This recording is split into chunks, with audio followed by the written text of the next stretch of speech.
नमस्कार दोस्तों, मैं हूं दिनेश किबोरा। स्वागत है आपका न्यूज़ टाइम एससीएस न्यूज़ के इस कार्यक्रम में। दोस्तों, बहुत कुछ हो रहा है, बहुत कुछ चल रहा है। खासतौर से प्रधानमंत्री के जो वक्तव्य आए हैं, उनके कई मायने निकाले जा रहे हैं, लेकिन वो वक्तव्य अपने आप में शायद बहुत खतरनाक हैं। मैं सीधा वक्तव्य पे आता हूं। पहले जब उनकी सरकार थी, उन्होंने कहा कि देश की संपत्ति पर पहला अधिकार मुसलमानों का है। ये उन्होंने कभी नहीं कहा था।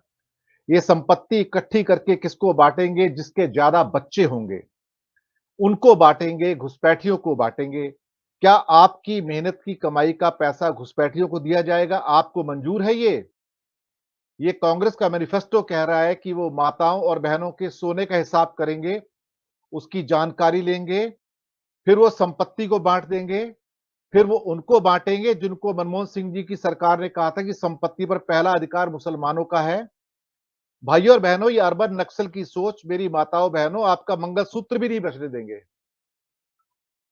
इस किस्म की बातें मुझे लगता है कि प्रधानमंत्री जी की मानसिक स्थिति ठीक नहीं है। मैं ये शब्द इस्तेमाल करूँगा यहाँ पर। उन्हें सोच समझ के बोलना चाहिए और अब हिंदू-मुस्लिम को इस उन्माद पर, इस स्तर पर आकर भड़काना और उससे पहले भी वो कह चुके थे कि शायद बाड़मेर की घटना है कि बटन इतनी जोर से दबाना विधानसभा के चुनाव में कि जैसे कांग्रेस को फांसी लगा रहे हों। भाई इतनी नफ़रत कहाँ से लेके आते हो अपने मन के अंदर? कहाँ से लाते हो इतनी नफ़रत?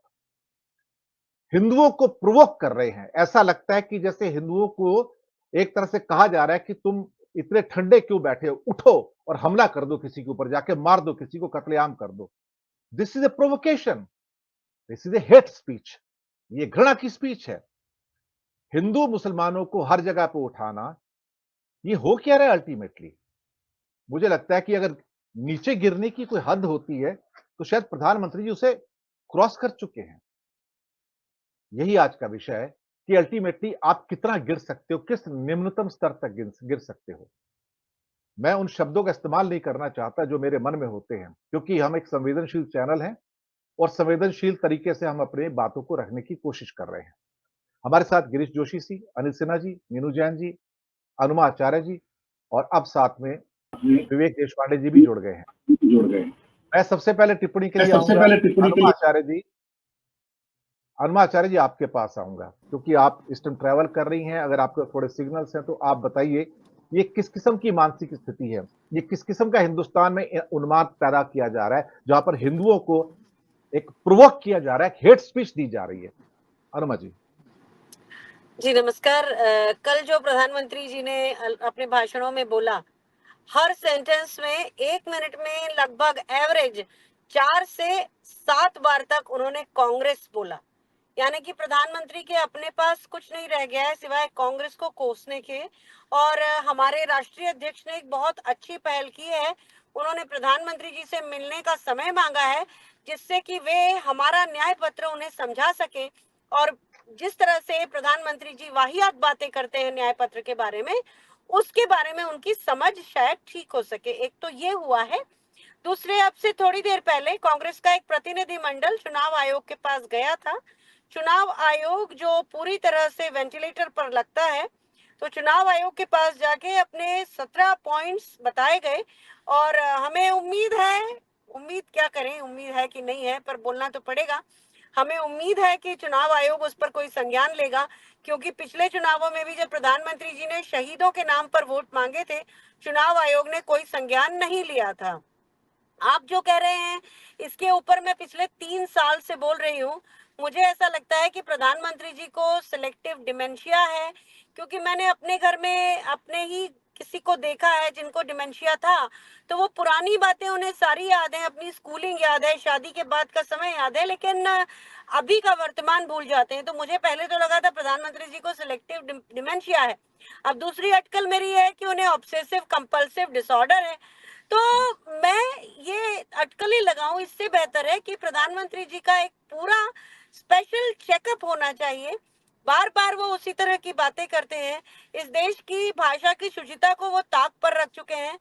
हाँ, हेट मॉन्गरिंग कर रहे हैं, आए दिन हेट मॉन्गरिंग कर रहे हैं, और हेट मॉन्गरिंग की भी पराकाष्ठा क्रॉस करते चले जा रहे हैं। क्योंकि पहले दौर के चुनाव के बाद प्रधानमंत्री आपे में नहीं है।